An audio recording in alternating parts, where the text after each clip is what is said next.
What's up, everybody? Todd Tracy here with Legacy Maker Sports Network. The Flames dropped to 1-3 after James Madison dominated second half, handing Liberty their third loss this season, 31-13. For 3 straight games, Liberty's Achilles heel has been the same failure to finish 4 quarters and ability to stop the run. On the defense side, Liberty desperately needs to make some adjustments. Right now, the Flames are dead last in the conference in rush defense. Opponents are averaging over 100 yards, and the opponents are running the ball right through them. And it's really frustrating for the coach to see that. I mean, Saturday against Liberty's defense, JMU was averaging 6 yards per carry. They had 2 running backs finish the game with 89 yards on the ground. You cannot win ball games when your opponents are picking up 6 yards per carry. That's basically almost a first down in 2 plays. It's really frustrating to see that out there because they are a better team than that. So hopefully they get some adjustments done right away before Saturday when they play against Old Dominion at Norfolk, Virginia. Ethan Vasco went out the game due to a shoulder injury. Coach Chadwell mentioned that he's been having the same issues since Jacksonville State game. So right now they are waiting to see what's his results and how his progress is going to go this week. Hopefully he'll be able to play. If not, they'll have to turn to redshirt freshman Michael Merinder Saturday against the Old Dominion Monarchs. I mean, you score, you're up 17-10. You know, we took a lot of time off the clock there. It was probably,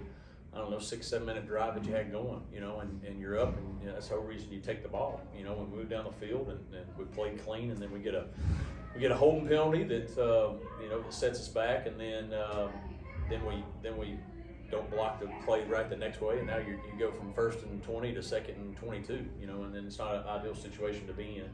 And so I don't know if it swung on that, but it definitely, we could have had a 7-point lead, and basically going into after they drove doin and scored. It was almost the end of the 3rd quarter right away after those 2 drives. So the clock was, both teams used the clock quite a bit on their drives, and so that was a big 2 weeks in a row where we've gotten points, and the opposing team has went down and scored 2 weeks in a row.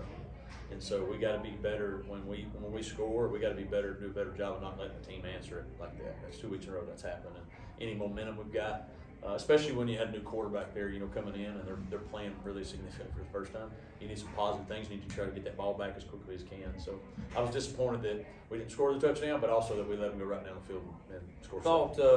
I thought we looked like we missed some tackles. I've got to watch, obviously. It looked like we missed some tackles, allowed them to get outside. We lost some leverage. We had, it seemed like, and I need to study, but it seemed like we had them in a 1st and 20 about 3 or 4 times, and they got every one of them. That's what it seemed like. Now, I don't know if that's, y'all need to fact check me on that, but it seemed like we had them backed up 1st and 20 2 or 3 or 4 times, and they got every one of them. They got a first down almost. And so we got to take advantage of that when we do that.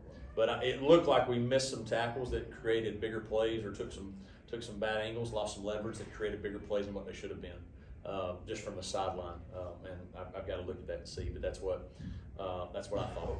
He was going to throw the ball to the right, and the receiver didn't run the route properly, and so he had to hold it. And then he goes to scramble, and one of the big guys got him there. And as he going down, it looked like from the video and everything, the pressure of the D lineman landed on his shoulder, and so he's been battling that since Jack State, and so but playing through it, but it was a pretty serious one when he got landed on. So that's why he couldn't. He wanted to come back in, but it changed a lot. That was, it comes back to you're missing Berger too. Ryan Berger would have been in the game if Ryan Berger's, who's got some experience, played a little bit. And so, it goes back to him, losing them. So now Mike, Mike's been our 3rd guy, obviously, since Berger's been the 2nd. And so him and Ethan are different players. And so you have to do things that you feel like he can help move the ball, and I thought he did a nice job on that first drive there. And then we wanted to bring in, we had in the game plan, there were some quarterback runs and some different things. So that's why we brought Houck in, because he's a bigger guy. And so, you try to use what they're best at. First drive, we did a good job. And then second, 3rd, the continuing drives there, we had some, they're trying to make some changes, obviously, because they're figured out, all right, this quarterback's going to do this. They're making some changes. And we had some things to make, and we just didn't, whether we didn't make them, make the proper read, make the proper throw, you try to figure out what can they do, So you do. Your game plan that you had, you have to scale it back, and you're trying to find things, hey, what can he do to execute to still try to give us a chance to move the ball? And we just I thought we played really well for the most part, as far as we didn't put ourselves in bad position, we didn't turn it over. We did have the penalty there on that one drive that was a killer. The overcoming piece means that we've got to stop beating ourselves. Like in some ways, I'm not saying that JMU didn't beat us, but we had opportunities. We've had opportunities the last 3 weeks, and we put ourselves in holes because of some foolish things. We've got it. This game told the team we did a lot of really good things. They're a pick to win the Sun Belt there. It's a 4-quarter battle. It goes either way, and we're doing that with backup quarterbacks. But you have to be able to make winning plays at winning time or winning checks or whatever it may be, and we're not doing that. And so that's where we need to see improvement. It's not effort. It's not the preparation when you're tired, when in those big moments, pressure moments. We got to keep our cool, and we got to make sure that we can execute when it needs to actually matter. Like it all matters, but man, this is important. And you get a little tired here, and you grab the guy, and you get called for it, right? And so when we're not good enough to overcome, there's you try to get him in some speed and different things there. A couple of those, there's a read to that. Whether if they're running, the quarterback should keep it. Sometimes, so you're not trying to hand it to him when he's got 3 or 4 guys on him, and sometimes that happens. Other times you feel like you got a play that works well, and they run something that is a good call for it sometimes. And so you're trying to get him going there and trying to get him going in the pass game. And the thing that throughout that game,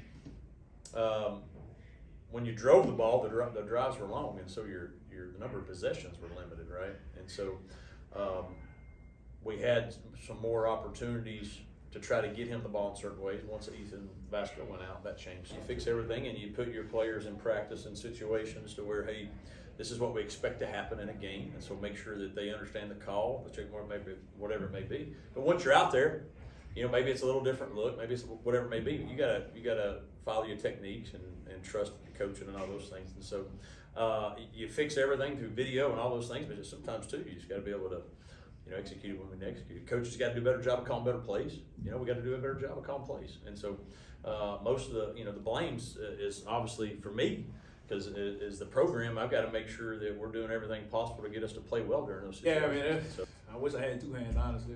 But it was a good play. We called man coverage in that play. We kind of had a mishap with me and Corey, but I ended up grabbing the tight end. It was my fault. But I must be living right. Got to play, tried to get the offense some momentum, but we came up short. Just mishaps on 3rd down, just not getting off the field. We felt like we had a good game plan, and I think we just had bad miscues at the wrong time, and kind of just bit us up. For me, I kind of take it like it's a baseball approach, man. I might be struggling at the plate right now, but at the end of the day, it's great on the other side. So we just got to keep harping in on the details of practice. We'll get over. We kind of prepared as if both were going to play the whole game, so it wasn't much of that. They just played the mathematical game today, man. They just had more guys where we didn't fit, and they did a great job of scheming us up. They did what they're supposed to do. Yeah, they bring a different. We haven't even looked at them yet, but they bring a different style of play. Great program. I think we just have to hone in on the details. I think that's the thing with us. I think we get to a point where it's the details that matter. It's always that one play where we don't do what we normally do, as far as details wise in our scheme, and it hurts us in the butt. But I think by the time we get to look at the film Sunday, Monday we come out there, I think we'll be ready to go. For me, I think it's just adjustments. I think I would say the opponent is seeing is maybe something that we probably didn't adjust to, which I could be wrong, but I just think it's the adjustment part, and that's an easy fix to me. Like I think if we go back and just look at the film and see what we did, we just not putting it together. I think that's the biggest thing. I think everybody can see that. We just ain't putting it together at the right time, and it's hurting us right now. So. Yeah, I think the defense, JMU did obviously some game planning. In the second half, they also did some adjustments, and they started to fit the run more. The lanes, they were there, but they closed up pretty fast. So it's just something you got to deal with, and it's something that, as a running back, when you see who's got to hit as fast as possible, and then just get ready for contact. So they're giving us the same looks.